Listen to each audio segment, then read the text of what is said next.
The partnership that we have with the Canadian Coast Guard, the joint effort that we put forward on ensuring that the waterways are open for commerce is absolutely critical.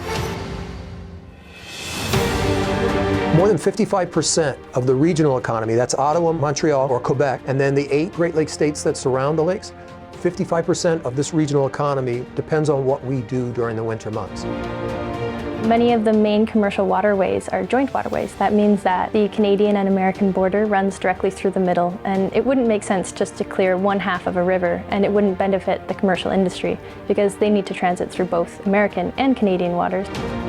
The industry that runs across the lakes supports a number of different U.S. states, in addition to Canadian industry. Breaking ice and ensuring that those vessels are able to get where they need to go is absolutely critical to the livelihood of everybody, Canada and U.S. side of the lakes that we cover. If we don't move, power plants don't run. If we don't move, steel plants, all the production that comes with that, roads, building, limestone, all the things that go around for commodities around the lakes are dependent upon this work. We treat the Great Lakes as one big unit regardless of flag state. So if it's a U.S. vessel operating in Canadian waters or a Canadian water vessel working in U.S. waters, we don't pay attention to who they sail for. We want to make sure that they can use the system regardless of which side of the border they're on.